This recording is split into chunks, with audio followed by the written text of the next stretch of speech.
Bienvenue, c'est Samy refait l'actu. Aujourd'hui, on va parler bien évidemment de l'affaire Émile.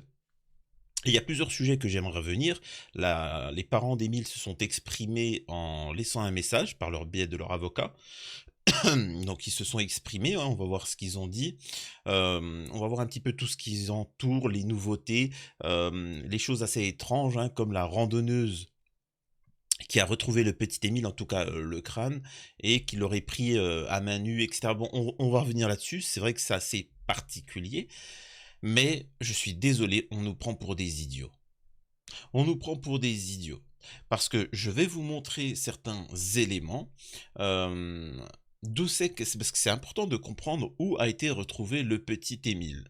Et sur la carte, je suis désolé, on se moque de nous. Enfin, quand je dis on se moque de nous, qu'on vienne pas nous dire que c'est des écureuils volants qui auraient chopé le petit.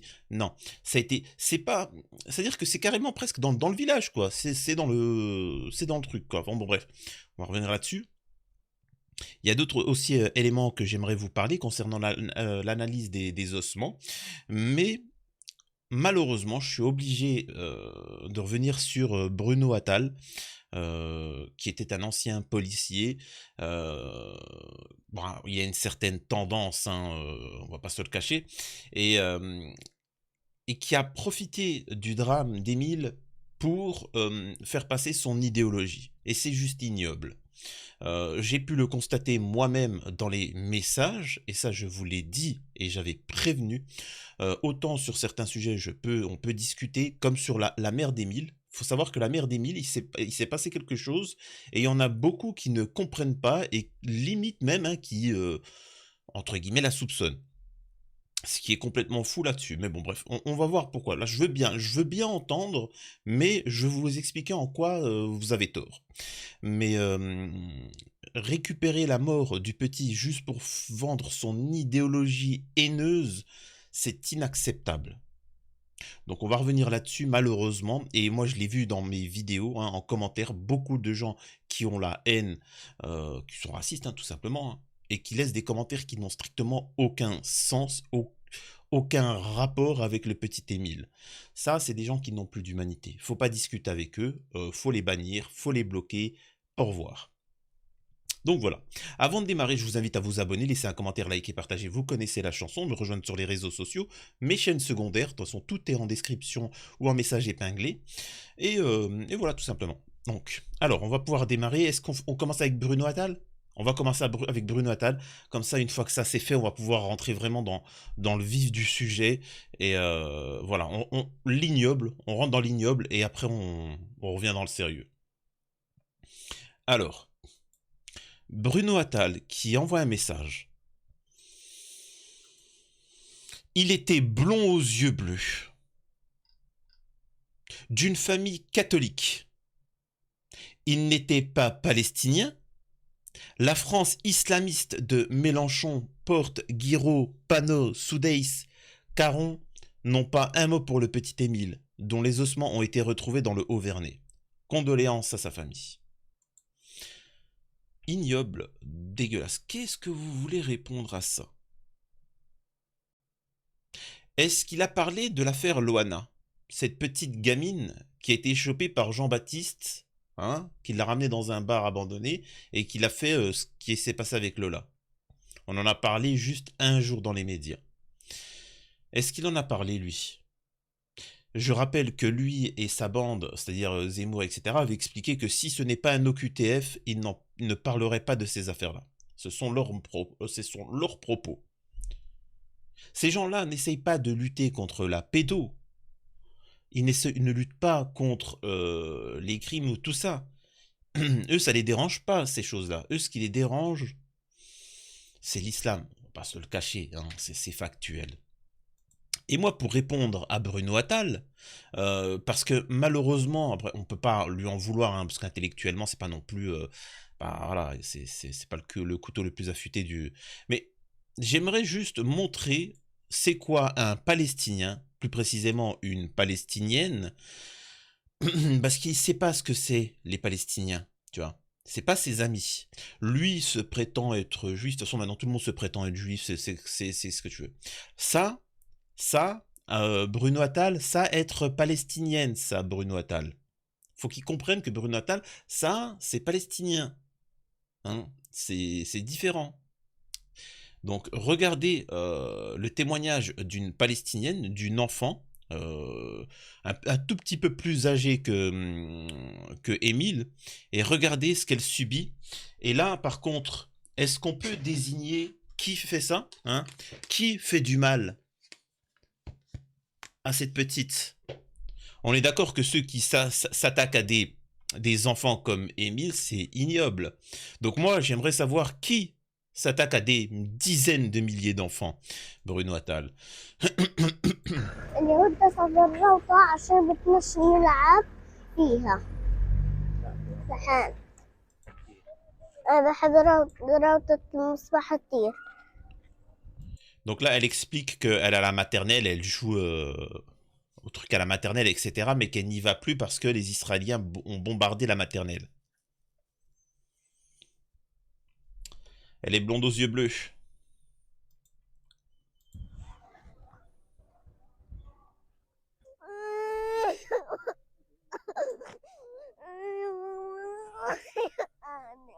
Mais je vous dis une chose, le plus ignoble derrière, c'est pas Zemmour. Et je sais que ça déplaît, c'est pour ça que moi j'ai une chaîne, je vise pas à avoir le plus de monde. Le problème, c'est pas Bruno Attal. Il a raison de ce qu'il fait, Bruno Attal. Bruno Attal, il a une vision du monde et il la vend. Le problème, c'est vous. Oui, c'est vous. Parce que vous n'avez pas d'humanité, vous n'arrivez pas à vous considérer cette fille comme un membre de votre race, de votre peuple, de votre civilisation. Appelez ça comme ce que vous voulez.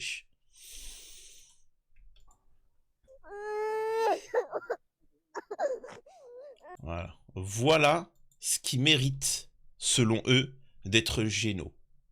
Point barre. Donc, quand ces gens-là viennent te parler d'Émile, vous voyez bien qu'ils n'ont aucune humanité. Ils utilisent Émile. Ils ont l'habitude d'utiliser les enfants, ces gens-là. Et quand je dis utiliser les enfants, dans tous les registres. Et on y reviendra dans la vidéo. Je n'en dirai pas plus pour pas m'emporter. Maintenant, on va revenir sur l'affaire Émile, si vous le voulez bien. Nous avons en premier lieu cette famille de catholiques, la famille d'Émile qui s'exprime. Alors, la famille va s'exprimer et transmettre un message pour vous. C'est tout simple. Non, le message, ce n'est pas que Jésus est le mal, qu'il rêve d'église sans Jésus, que Louis XIV était juif. Non, c'est pas ça qu'ils vont dire. Alors vous allez me dire, qui dirait que Louis XIV est juif? Qui dirait que Jésus est le mal? Zos 2022, les Zémouriens. En même temps, on vous a fait gober petit à petit qu'il y a eu une civilisation judéo un petit peu catholique. Pas maintenant, sachez une chose, d'ici quelques centaines d'années, ça sera juste une civilisation judéo. Il n'y aura plus d'un petit peu... bref. On vient d'avoir la réaction des parents du petit Émile, Vincent, par la voix d'un communiqué de presse de leur avocat. Oui, un communiqué de presse de Jérôme Triomphe que je vais vous lire, je le découvre en même temps que vous. Hein. Les restes mortels du petit Émile viennent d'être retrouvés. Si cette nouvelle déchirante était redoutée, l'heure est au deuil et au recueillement et à la prière. Marie et Colomban, les parents du petit Émile, savent désormais en ce dimanche de la résurrection, puisqu'on est le dimanche de Pâques, qu'Émile veille sur eux dans la lumière et la tendresse de Dieu, mais la douleur et le chagrin demeurent et ils demandent aux journalistes de respecter leur deuil en ne se présentant pas chez eux et en ne cherchant pas à les contacter. Les enquêteurs continuent leur travail dans le nécessaire secret de l'instruction pour que puissent être découvertes les causes de la disparition et de la mort d'Émile.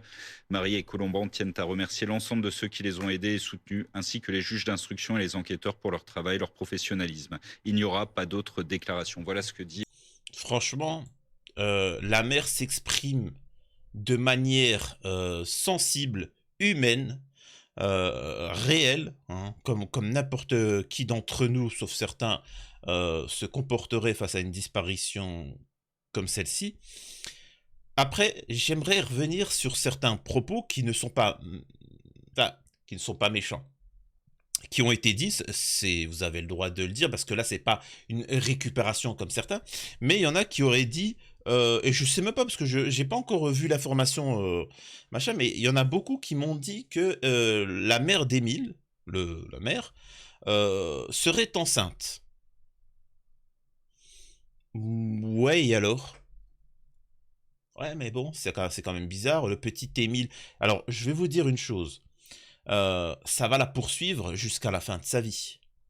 On Mais la vie continue, hein, c'est ça le principe, hein. C'est la vie continue, il faut continuer à vivre malgré qu'il y ait eu ce drame, faut avancer. Tant mieux qu'elle soit enceinte et qu'elle ait un autre enfant. Heu, Vous croyez enfin, alors malgré que ça soit dramatique ce qui s'est passé à Émile, ce qu'il faut savoir c'est qu'il y en a plein qui peuvent vivre des choses de ce type-là. Il y en a qui attendent leur enfant, mais malheureusement, au moment de l'accouchement, il se passe un drame et le bébé, ben, il nous quitte au moment de l'accouchement. Vous imaginez le drame? 9 mois, le moment où il doit sortir, il se passe un drame. Bah, faut continuer à vivre. C'est dramatique. Je sais pas, mais il y en a forcément dans celles qui m'écoutent là actuellement, qui ont perdu des enfants dans le ventre, qui ont fait des fausses couches ou autres. Et pourtant, elles ont continué. Et je peux vous assurer que c'est quelque chose qu'elles n'oublient pas, qu'ils n'oublient pas, hein. C'est quelque chose qui, malheureusement, leur restera jusqu'à leur mort. Donc voilà, ça n'a pas de sens. Par contre, par contre, oui, il faut se poser des questions sur ce village où ils sont une vingtaine, une trentaine. Et regardez les informations que je vais vous sortir là, c'est juste incroyable. Je vous montre petit à petit certaines vidéos pour vous faire, pour vous emmener vers une conclusion. Voilà. Écoutez ce qui est dit. Information qui vient de nous parvenir, un arrêté municipal, Vincent Ventighem, qui concerne le Haut-Vernay et qui concerne aussi donc l'enquête qui est en cours et les fouilles qui continuent d'avoir lieu en ce moment même. Oui, tout à fait. C'est un arrêté qui a été pris par la mairie de du Vernay, hein, François Balic, le maire, qui est applicable à compter de ce dimanche aujourd'hui à 16h30 et surtout jusqu'à dimanche prochain à 12h. C'est-à-dire que pendant une semaine, le village va être complètement bloqué. On va bloquer les accès sauf pour les habitants, mais afin de permettre aux recherches de pouvoir continuer à être effectuées et pour assurer. Voilà, en résumé, déjà, ils vont bloquer les passages au village. De toute façon, il n'y en a qu'un seul. Mais c'est fait exprès. Tout simplement parce que, certes, il y a eu le moment du drame avec Émile, mais il y a un moment où il y a une autre piste, c'est le moment où le corps a été déplacé. Parce que je vous le dis, le corps a été déplacé. Qu'on ne nous prenne pas pour des idiots. Autant on pouvait avoir un doute quand on ne savait pas où le corps a été retrouvé, mais quand on sait, eh, attends, il y a un moment, faut arrêter de déconner, tu vois. Donc, on va poursuivre. Hop. Allez, c'est parti. C'est une zone qui a déjà été inspectée plusieurs fois. On a eu une battue citoyenne, on a eu des enquêteurs de la gendarmerie. Au plus fort, on avait 80 gendarmes qui étaient mobilisés pour les recherches, avec 200 à 300 personnes, des citoyens qui sont venus prêter main forte. On a des hélicoptères aussi qui avaient survolé la zone, à la fois avec une caméra qui permettait de voir d'en haut ce qui se passait, une caméra thermique. Ouais. Il faut recontextualiser aussi. À l'époque, la caméra thermique permet de déceler des éléments de chaleur. Bon allez, on passe. Elle est en train de dire que l'endroit avait été fouillé. Mais on ne vous montre pas pour l'instant. Alors aussi, ils vont le faire, mais c'est quoi cet endroit? Parce que là, on vous laisse entendre que ça serait hyper loin, etc. Les gars, ça a plusieurs centaines de mètres. Vraiment, le village, c'est ça, il a été retrouvé là. Vraiment. Ils se foutent de notre gueule. C'est-à-dire que, et je vais vous donner mon point de vue là-dessus. Il y en a plein qui m'ont dit comment ça se fait qu'à Pâques, ça a été retrouvé à Pâques, etc. Je pense que la personne qui a fait ça, c'est mon point de vue, vous me dites ce que vous en pensez, il a été sensible aux propos de la mère. Ça doit être quelqu'un de croyant et qui a été sensible aux propos de la mère qui a dit « s'il vous plaît, veuillez laisser le corps, qu'on puisse faire le deuil, s'il vous plaît, etc. etc. » Je pense que cette personne s'est dit vous savez, c'est un moment particulier pour les catholiques, donc il s'est dit, ça l'a travaillé, et il s'est dit, je vais abréger les souffrances de la mère, et donc je vais prendre j'allais dire comment on appelle ça, le truc là, le sac poubelle, ou je sais pas comment il l'a déplacé, parce que je pense pas qu'il l'a déplacé comme ça. Donc un sac poubelle, etc. Il s'est déplacé, il arrive à l'endroit très très certainement à 3 heures du matin, un moment machin, il a vidé le sac poubelle et il est parti, quoi. Voilà, je pense que ça s'est passé comme ça. Voilà, c'est pour ça que on a retrouvé que maintenant le corps, alors que c'est pas très loin du village. Vraiment, c'est vraiment à côté, quoi. C'est à quelques centaines de mètres. Alors là, pas besoin de vous montrer une vidéo, mais il faut savoir ce qui s'est passé, c'est que la randonneuse a vu un crâne et des dents. Elle a vu un crâne d'un petit enfant. Elle l'a pris avec les mains. Elle s'est rendue à la gendarmerie pour le donner. Personnellement, je l'aurais pas fait. Je vous dis sincèrement, moi je l'aurais pas fait. Alors il faut faire très attention dans ce genre de situation, parce qu'il y en a beaucoup, et merci aux forces, aux gendarmes, merci aux enquêteurs, merci à tous ces gens-là qui ont énormément bossé, mais je pense qu'on remercie pas assez aussi toutes les personnes qui ont participé de manière anonyme, que ce soit cette randonneuse, que ce soit pour l'affaire Lina, tous ceux qui participent et qui ne souhaitent pas invisibiliser ces affaires-là, mais de rechercher. Donc vous allez voir pourquoi je dis ça après. Vous voyez bien que vous avez une utilité.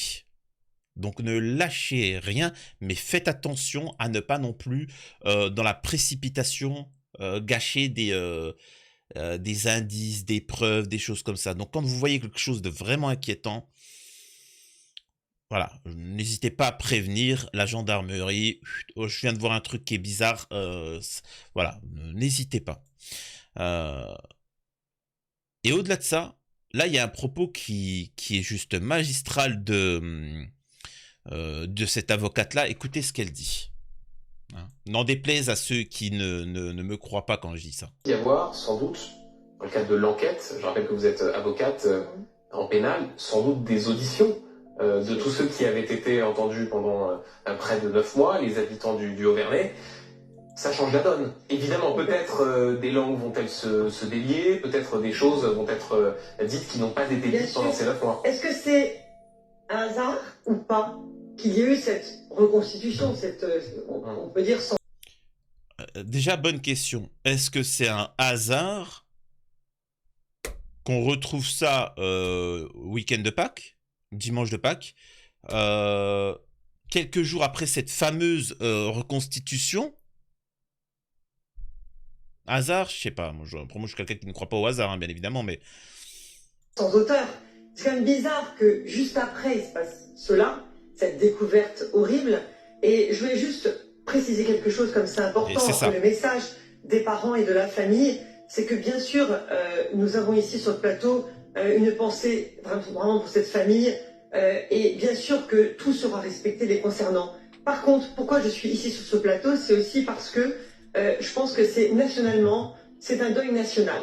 Parce que cette disparition, malheureusement, est terrible. Ces ossements retrouvés, c'est terrible, mais il faut savoir aussi que ce n'est pas le seul. Il y a eu d'autres enfants disparus. Merci à Sylvie Novakovic. Alors, excuse-moi si je le prononce mal. Novakovic, qui dit sur un plateau de télé, et c'est rare, hein, il y a eu Gérard Fauré qui l'a dit, mais c'est très rare, qu'il y a des centaines, voire même des milliers de drames. Il y a des centaines d'enfants qui subissent ce genre de choses. Des centaines de disparitions, d'enfants qu'on ne retrouvera même pas. Et ça devrait être la priorité de cette caste politico-médiatique. Et on peut voir qu'il y a une invisibilisation. Sachez que des affaires Lina, il y en a plein. Des affaires Émile, excusez-moi de dire ça, il y en a plein. Alors, pourquoi mettre l'accent sur telle ou telle affaire? Je m'en fiche. Moi, ce que je sais, c'est que l'affaire Émile, l'affaire Lina sont des moyens pour en éveiller un peu plus, de dire à vous, faites attention à vos enfants. Il y en a des centaines comme ça. Ensuite, essayez de mettre pression sur les politiques, sur les gens, et ainsi de suite, sur les politiques pour agir. Parce qu'à l'heure actuelle, tout le monde s'en fiche des réseaux pédos, des disparitions d'enfants et tout ça. Apparemment, ce n'est pas un problème pour certains. Et on essaye, alors on ne vous le cache pas, mais on ne vous le montre pas, les chiffres de l'État français sur les disparitions d'enfants. Alors, il faut savoir que l'une des problématiques à propos des réseaux pédos, etc., c'est que ce n'est pas juste une caste qui est pédo. Vous voyez ce que je veux dire? C'est comme la corruption, l'ingérence politique d'autres pays, etc. Forcément, c'est que les puissants qui vont être corrompus. Excusez-moi de dire ça, mais on ne va pas corrompre voilà, la personne qui est à la caisse du Super U. On ne va pas la corrompre, on ne va pas l'acheter pour... ça n'a pas de sens. Mais la pédo, ça touche tout le monde, la pédo. Ton facteur peut être pédo. Ton boulanger peut être pédo. Ton voisin peut être pédo. Comme ton ministre peut être pédo.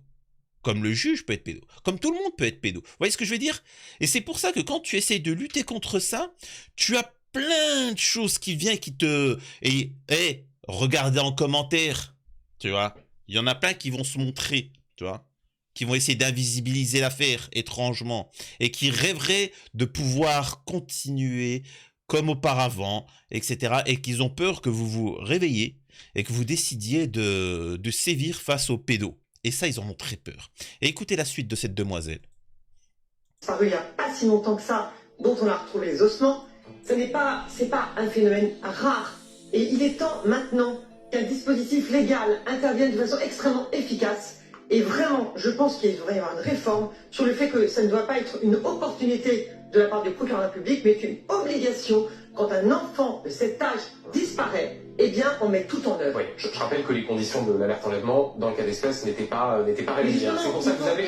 non. Bien sûr, on va pas faire le débat ici, mais... Pour une alerte enlèvement, il faut que quelqu'un ait observé. Et donc, c'est pour ça que dans le cas d'espèce, les conditions n'étaient pas réunies. Je vous redonne la parole dans un instant, on va... Il faut savoir que Emmanuel Macron, il fait voyager en première classe ses chemises, et en seconde classe ses caleçons, ça c'est encore autre chose.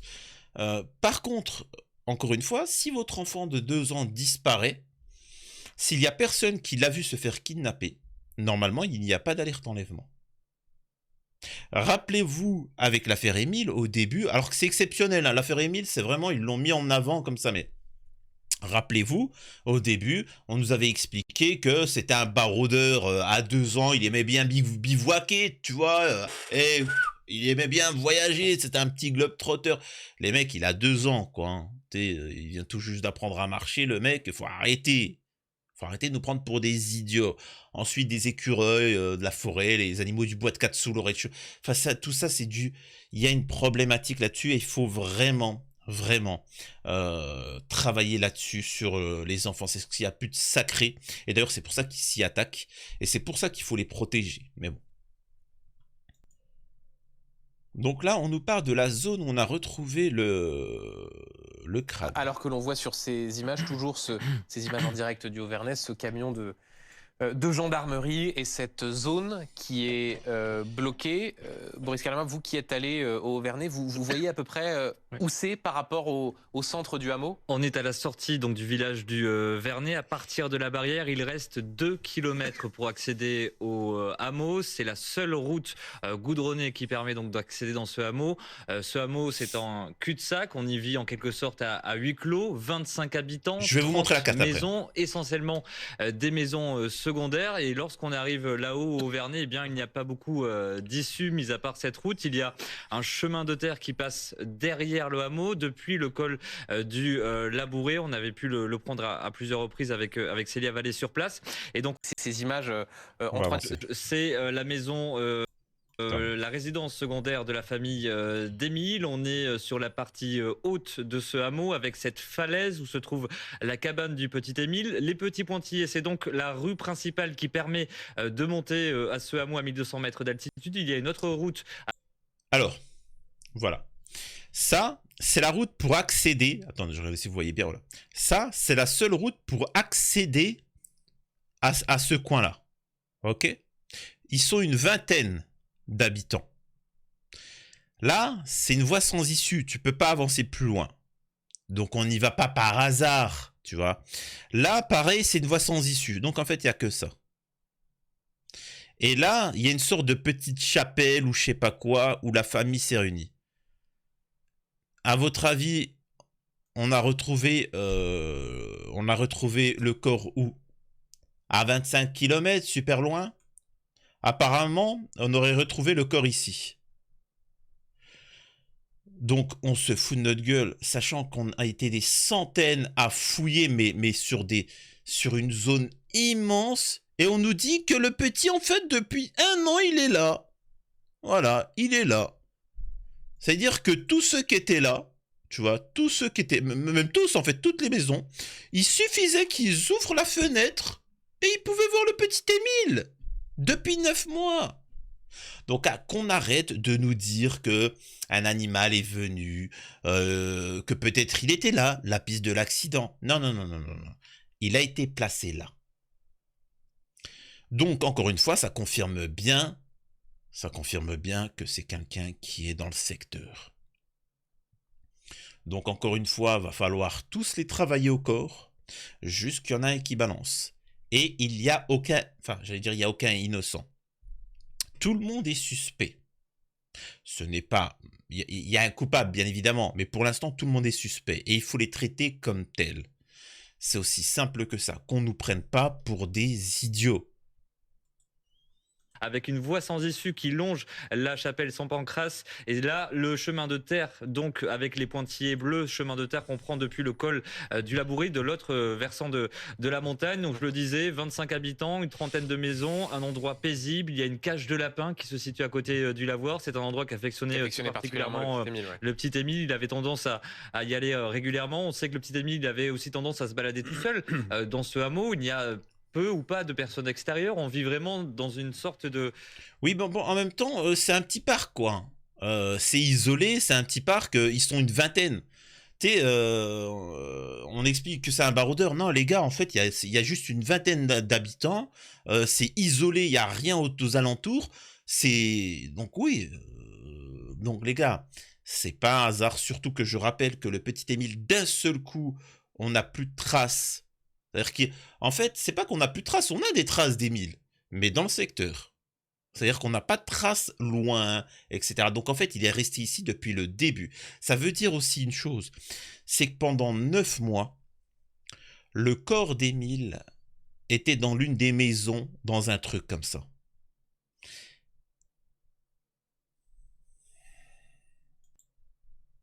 Et aussi, regardez cet élément qui vont être très intéressants. Et c'est pour ça que je dis, il ne faut pas non plus prendre les enquêteurs, les experts pour des idiots. Hein. Vous inquiétez pas, hein. Regardez.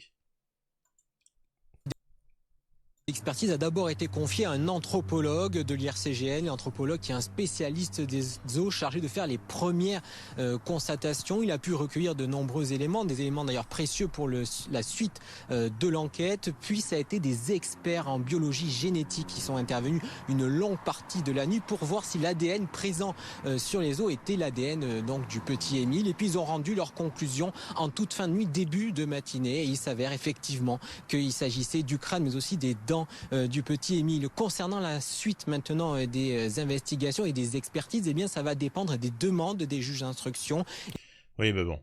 En résumé, il faut savoir que un corps, un os, il absorbe, c'est comme dans tout, ils absorbent des éléments extérieurs.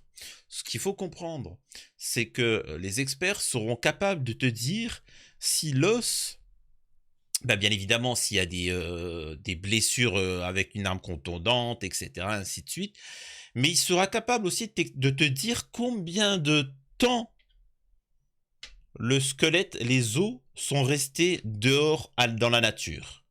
Est-ce que le corps a été enterré?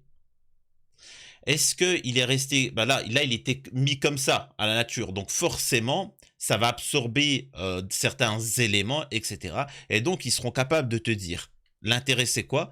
c'est de dire, c'est bizarre, le corps apparemment est à l'air libre et sous la pluie juste depuis quelques jours, quoi. Donc pas depuis 9 mois. Si c'était 9 mois, il y aurait des traces. Donc on pourrait le voir, on pourrait calculer 9 mois, etc., ainsi de suite, ou si ça fait juste quelques jours. Donc ça permettra de savoir et d'avoir la preuve qu'il a été déplacé et placé ici intentionnellement. Même si honnêtement, il ne faut pas en douter une seule seconde. Il faut vraiment, excusez-moi de dire ça, il faut vraiment être idiot pour penser le contraire. Mais bon.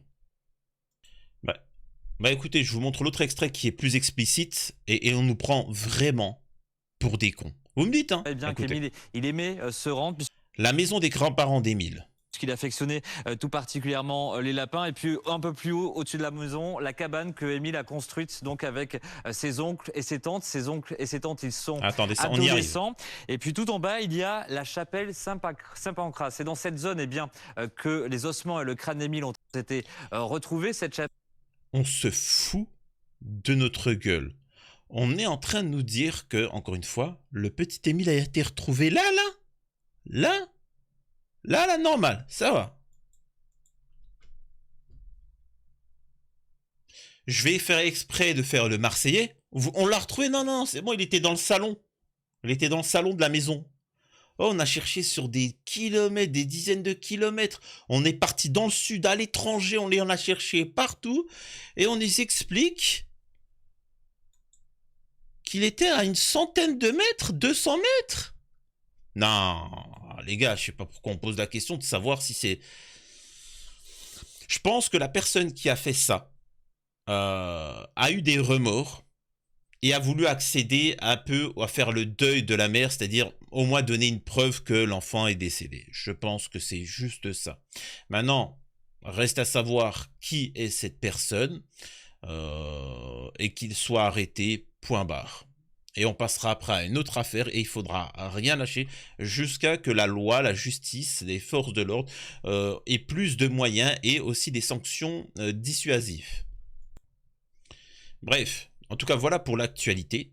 Dites-moi ce que vous en pensez, mais je préviens toutes les personnes qui disent des propos haineux ils seront bloqués, hein, tout simplement.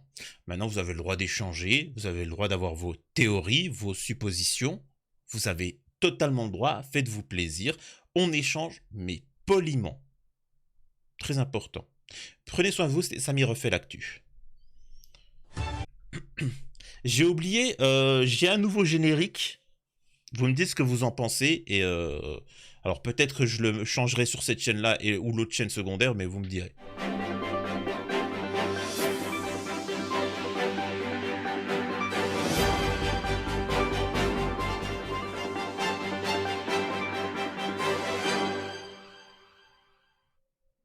Voilà. Moi, vous m'en direz des nouvelles plus en privé, hein, si vous voulez m'écrire en privé. N'hésitez pas par contre, quand vous voulez échanger ou autre, c'est plus en privé. Les commentaires sur YouTube, je vous dis, hein, je peux juste les regarder. Je ne peux pas m'amuser à répondre à tous les messages, surtout qu'il y a beaucoup de haters. Voilà. Maintenant, en privé, Instagram, etc., je suis quand même beaucoup plus disponible.